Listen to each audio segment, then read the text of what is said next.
피카소의 유년기에 정말 많은 영향을 끼쳤던 아버지는 미술 선생님이자 화가였어요. 특히 새를 아주 잘 그렸다고 하네요. 스페인의 말라가에 있는 피카소 박물관에 가시면 아버지가 그렸던 새 그림도 이렇게 보실 수가 있어요.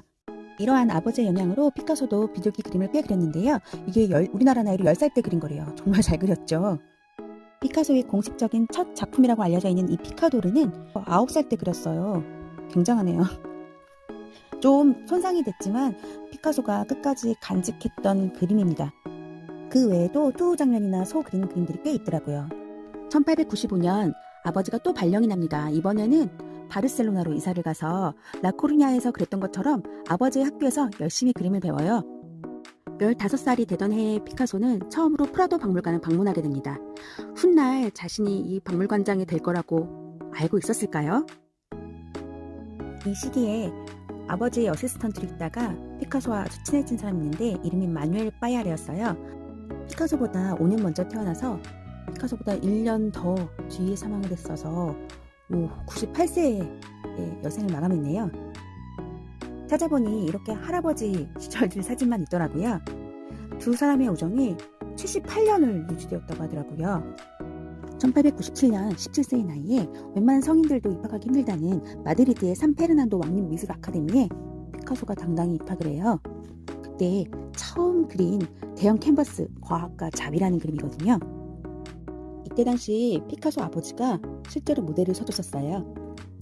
여전히 17세의 나이로 좀 어린 나이에 마드리드에서 혼자 객지 생활하면서 결국 병이 나버린 피카소는 바르셀로나로 다시 돌아옵니다.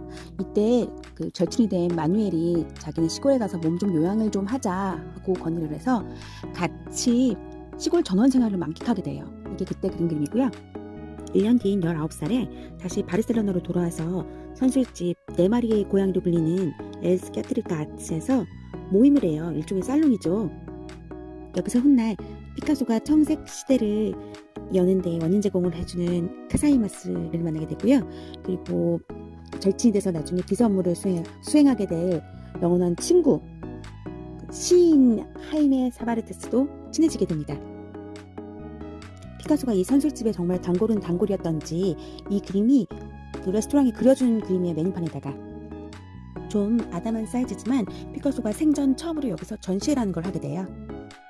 이 그림은 2021년도 서울 피카소 전시회에 왔던 작품이에요. 뭔가 불긋불긋 예쁘긴 한데 생각보다 아담한 사이즈도 한몫하는데요. 자세히 보시면 저 뒤쪽의 무대 위에서 남녀가 플라밍고를 추고 있어요. 스페인에서 그림을 그렸다고요. 바르셀로나에서요. 이 그림은 물랭들라 갈레트예요. 제목은 어디서 많이 들어보셨죠? 맞아요. 르누아르나 루트렉이 그렸던 그 곳이랑 똑같은 곳을 묘사를 한 거예요. 뮬랭들라 갈레트는 파리 몽마르트에 있는 풍차, 즉 밀가루를 만들던 방앗간이나 마찬가지였는데요. 거기서 이제 무도회가 열리고 레스토랑이 된 케이스죠. 그 선술집이라고 알려져 있는 네마리의 고양이에서의 그 아방가르드 모임에 참여했던 것이 좀 염증을 느끼기도 하고 만국박람회 방문을 위해서 파리에 왔고 댄서 일을 하다가 그들에게 모델이 되어주었던 제르맹이 카사이마스와 썸을 탔다기보다도 카사이마스가 약간 일방적으로 짝사랑을 했었던 케이스라서 나중에 만나주지 않으면 죽어버리겠다 하다가 권총 자살을 하고 말죠. 결국 죽음으로 끝내버린 그 둘의 관계였는데요.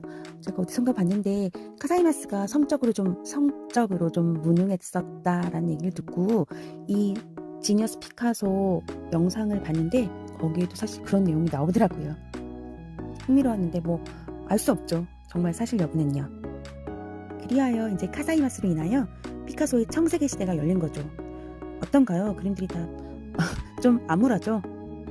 이 색감 자체가 어두컴컴하고 암울해 보여서 사고 싶어하는 사람이 정말 적었다고 해요. 돈이 안 됐던 거죠. 너무너무 배고픈 생활이 계속됐던 겁니다.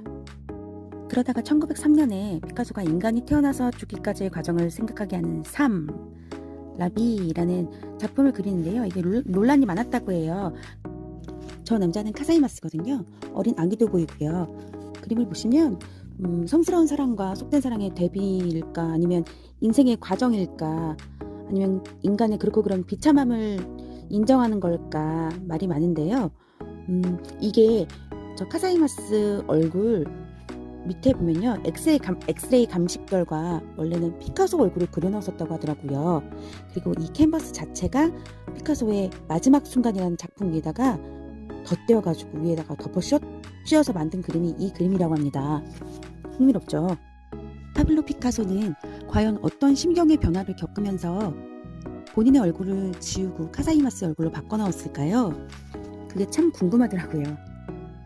문득 든 생각인데요. 여러분들은 이 청색에 대해서 어떻게 생각하세요? 이 1896년도에 피카소가 아버지 초상화를 그린 건데 여기도 푸른색이 참 많이 들어가 있죠. 어떻게 생각하면 또 우울해 보이기도 하고요. 근데 이 푸른색, 파랑색이 꼭 우울만을 상징할까요? 바다도 하늘도 어떤 청명함도 파란색이 많잖아요. 파란색도 뭐 파랑파랑하다 푸릇푸릇하다 느낌이 많고요.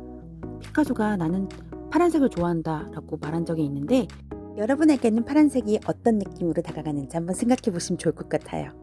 당시에 파란색으로 그렸던 청색시대의 작품들이 크게 인기는 없었지만 시인이었던 막스 자코브는 나는 너의 작품이 좋아 라고 해줄 정도로 또 매력이 있었던 거죠. 막스 자코브와 잠시 룸메이트로 같이 지내다가 바토 라부아르 쪽으로 이사를 하게 됩니다. 거기서 피카소의 첫 번째 뮤즈 올리비에 페르낭드를 만나게 됩니다. 그녀는 당시 불행한 결혼 생활을 하고 있었는데요. 피카소와의 인연으로 둘이 결국은 이어지죠. 그리고 그녀의 마음을 얻어내서 행복한 나날들이 지속이 되는데요. 어떤가요? 그림들이 확 밝아졌나요? 핑크핑크, 노랑노랑. 둘이 꽁냥꽁냥 잘 지내다가 어느 날은 이 마티스의 그림이 거트르드 스타인 거실의 정중앙에 딱 걸려있는 모습을 보고 파블로 피카소가 너무 질투를 하자 페르낭드가 제안을 해요. 피카소 파블로 너도 한번 초상화를 그려보라고. 피츠제럴드나 해밍웨이 그리고 신 아폴리네르나 혹은 마티스나 피카소 같은 화가들이 많이 드나들었던 거트루드 살롱의 안주인인 거트루드 스타인의 초상화가 완성되기까지는 대략 90번 정도의 시도가 있었다고 해요. 그게 무슨 말이냐면은 거트루드가 90번 정도 모델이 되어서 친히 앉아서 그려라 하고 모델이 되어줬다고 해요. 대단하죠.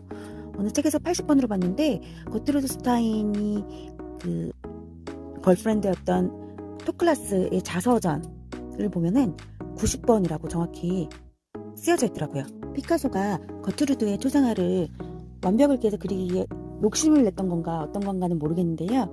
계속 그리다가 어느 날은 마음에 안 들어가지고 그림을 그냥 다시 망쳐버려요. 얼굴을 다 지워버려요. 그래서 그 얼굴 부분을 어느 날 다시 스페인에 여행을 갔다가 거기에 있는 그 원시적인 가면들 있잖아요. 아프리카의 조각가 가면들에서 영감을 얻어가지고 얼굴을 가면에 씌운 것처럼 저렇게 덧대가지고 그렸다고 해요. 그리고 머리 부분도 원시 미술에서 영감 받은 걸 살려가지고 머리로 저렇게 새카맣게 단아하다고 해야 되나요? 그렇게 그려 넣었다고 하더라고요. 자세히 보시면 좀 특이해요. 피카소의 예술 인생을 논하려면 그의 7명의 뮤즈를 빼놓고서는 이야기가 진행이 안 되거든요. 제가 피카소 시리즈로 앞으로 더 많이 올릴 건데 이제 겨우 1명이 나왔네요. 앞으로도 많이 지켜봐 주세요. 감사합니다.